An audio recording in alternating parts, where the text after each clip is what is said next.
বালুরঘাটের জেলা আদালতে ঠিক কী ঘটনা ঘটেছিল? কমলেশ সরকার, তাকে নৃশংসভাবে হত্যা করা হয়েছিল। প্রথমে ওকে একটা কুড়োল দিয়ে আঘাত করা হয়েছিল মাথায়।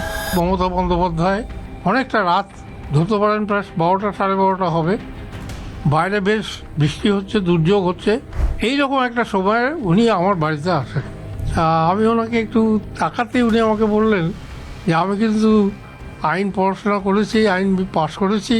তো মমতা বন্দ্যোপাধ্যায়ের এই আইনজীবী হিসাবে তাকে দেখাটা, আমার কিন্তু স্থির বিশ্বাস ছিল যে উনি ঠিক টু দি পয়েন্ট সুপ্রিম কোর্টের কাছে যে সমস্ত বিষয়গুলি আপত্তি আছে সেগুলি ঠিক উনি সঠিকভাবে তুলে ধরবেন।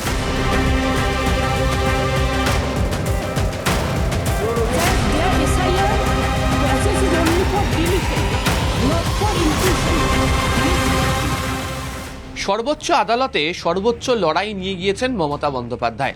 তবে সুপ্রিম কোর্টে মমতা বন্দ্যোপাধ্যায় ইন পার্সন অর্থাৎ সাধারণ মানুষ হিসাবেই তিনি সওয়াল করেছেন। তো অতীতেও দেখতে পাওয়া গিয়েছে মমতা বন্দ্যোপাধ্যায়কে আইনজীবী হিসাবে সওয়াল করতে। রাজ্যের একাধিক জায়গাতে তিনি গিয়ে সওয়াল করেছেন। তবে দুটি ঘটনা ভীষণ রকমভাবে উল্লেখযোগ্য, একটি ব্যাংশাল কোর্টের এবং অপর একটি দক্ষিণ দিনাজপুরের বালুরঘাটের জেলা আদালতের। বালুরঘাটের জেলা আদালতে ঠিক কী ঘটনা ঘটেছিল সেদিনকের ঘটনার সাক্ষী আইনজীবী রাজ্যের প্রাক্তন মন্ত্রী শঙ্কর চক্রবর্তী। তিনিও সেদিনকে মমতা বন্দ্যোপাধ্যায়ের সঙ্গে আইনজীবী হিসাবে ছিলেন। কি ঘটনা ঘটেছিল যে ঘটনায় মমতা বন্দ্যোপাধ্যায় বালুরঘাট জেলা আদালতে সওয়াল করেছিলেন? আপনি তো সঙ্গে ছিলেন। দেখুন, সেই সময় কুমারগঞ্জের, আমাদের জেলার কুমারগঞ্জের গোপালগঞ্জ যে হাই স্কুল, সেই হাই স্কুলের যিনি হেডমাস্টারমশাই ছিলেন কমলেশ সরকার, তাকে নৃশংসভাবে হত্যা করা হয়েছিল।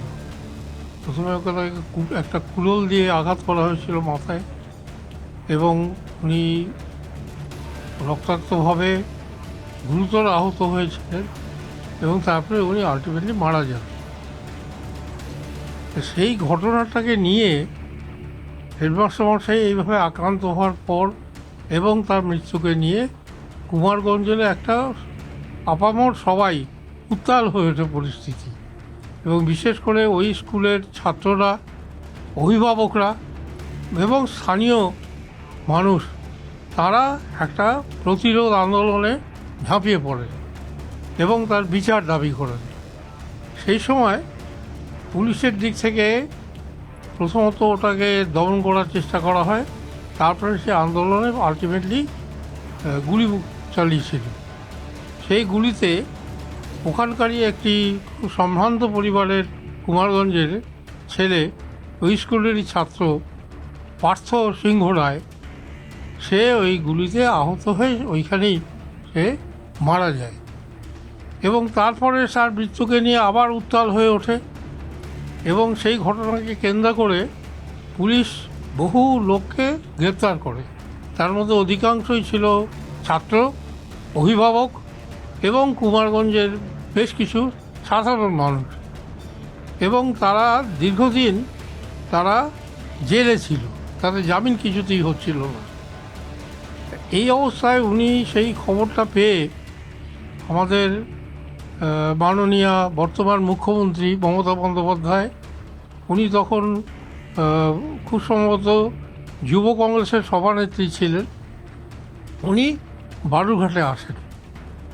প্রথম দিকে আমি মামলাটার মধ্যে ছিলাম না। হঠাৎ আমি আমার চেম্বারে বসে কাজ করছিলাম, এবং বেশ অনেকটা রাত, ধরতে পারেন প্রায় 12টা 12:30 হবে, বাইরে বেশ বৃষ্টি হচ্ছে, দুর্যোগ হচ্ছে, এইরকম একটা সময় উনি আমার বাড়িতে আসেন। এবং এসে উনি একটাই আমাকে অনুরোধ করেন যে ঠিক তার পরের দিন ওই ছেলেপেলেগুলি এবং অভিভাবক যারা গ্রেপ্তার হয়ে আছে তাদের জামিনের বিষয়টা আমাকে আদালতে মুভ করতে হবে। তা আমি ওনাকে কথা দিই যে ঠিক আছে, আপনি বলছেন, আমি আগামীকাল মুভ করবো এটা। তারপরে উনি খানিকক্ষণ, গায়ে বৃষ্টি ছিল খুব, জামাকাপড় সব ভিজে টিজে ছিল, উনি খানিকক্ষণ পরে ওখান থেকে কথা বলে মামলার কাগজপত্র দিয়ে উনি চলে গেলেন। আমাকে বললেন যে আপনি কালকে কখন আসবেন কোর্টে। আমি বললাম যে 10:30টার সময় জজ সাহেব বসবেন, আমি 10টা নাগাদ পৌঁছে যাব। তারপরে 10টার সময় আমি পৌঁছালাম, উনিও প্রায় সঙ্গে সঙ্গেই এসে পৌঁছলেন। পৌঁছানোর পরে উনি আমাকে বললেন যে আমাকে একটা গাউন এনে দেন। আমি ওনাকে একটু তাকাতেই উনি আমাকে বললেন যে আমি কিন্তু আইন পড়াশোনা করেছি, আইন পাস করেছি, আমার এনরোলমেন্টও আছে, আপনি গাউন আমাকে একটা জোগাড় করে দেন। তারপরে আমি একজনকে দিয়ে ওনাকে একটা গাউন জোগাড় করিয়ে দিলাম। সেই গাউন উনি গায়ে দিয়ে উনি আমার সঙ্গে কোর্টের মধ্যে ঢুকলেন এবং আমাদের এই কেসটা যখন উঠলো, আমি এবং উনি দুজনেই আমরা উভয়ই কোর্টের কাছে আমাদের যে বক্তব্য আছে সেগুলি সমস্ত একে একে তুলে ধরলাম এবং শেষ পর্যন্ত জজ সাহেব দুই পক্ষকে শুনবার পর তিনি এদের জামিনটা মঞ্জুর করলেন। সেই জামিন মঞ্জুর হয়ে যাওয়ার পরে উনি ওই কোর্টের কাছেই হচ্ছে আমাদের থানাটা, ওই থানার সামনে উনি একটা তাৎক্ষণিক ওখানে একটা মিটিং করেন এবং মিটিং করে তারপরে আমার বাড়িতে এসে কিছুক্ষণ একটু কথাবার্তা বলে তারপরে উনি বালুঘাট থেকে বেরিয়ে যান।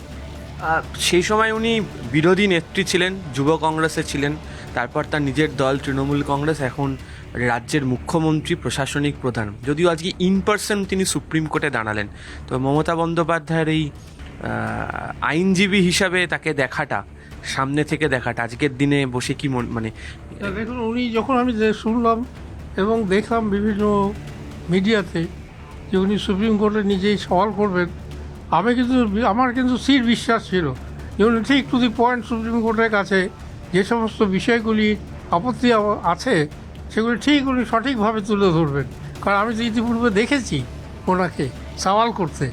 সুতরাং আমার একটা বিশ্বাস ছিল যে উনি ঠিক সুপ্রিম কোর্টের কাছে একদম আমাদের যা বক্তব্য, ওনার যে বক্তব্য আছে সেগুলিকে একদম সঠিকভাবে উনি তুলে ধরবেন। এর পাশাপাশি 1993 সালের 21শে জুলাইয়ের গুলি চালানোর ঘটনায় 40 জন যুব কংগ্রেসের কর্মীকে গ্রেপ্তার করা হয়েছিল। তাদেরও জামিনের হয়ে আদালতে সওয়াল করতে ব্যাংশাল কোর্টে 1996 সালের জুলাই মাসে তিনি পৌঁছে গিয়েছিলেন। যারা মমতা বন্দ্যোপাধ্যায়কে দীর্ঘদিন ধরে দেখছেন, তার যারা রাজনৈতিক সতীর্থরা রয়েছেন, তারা বলছেন যে মমতা বন্দ্যোপাধ্যায় বিভিন্ন সময় আদালতে গিয়ে আইনজীবী হিসাবে সওয়াল করেছেন, কিন্তু ব্যাংশাল কোর্ট এবং এই কুমারগঞ্জের ঘটনা তার মধ্যে উল্লেখযোগ্য। ফলে মমতা বন্দ্যোপাধ্যায়কে সুপ্রিম কোর্টে দেখে তাদের স্থির বিশ্বাস ছিল যে তিনি আদালতের কাছে তিনি তার যথাযোগ্য বক্তব্য তুলে ধরে তারা যেটা চাইছেন সেই দাবি তাদের আদায় করে নিয়ে আসতে পারবেন আইনত পথে। ক্যামেরা সুব্রত জানার সাথে আবির ঘোষাল, নিউজ 18 বাংলা, কলকাতা।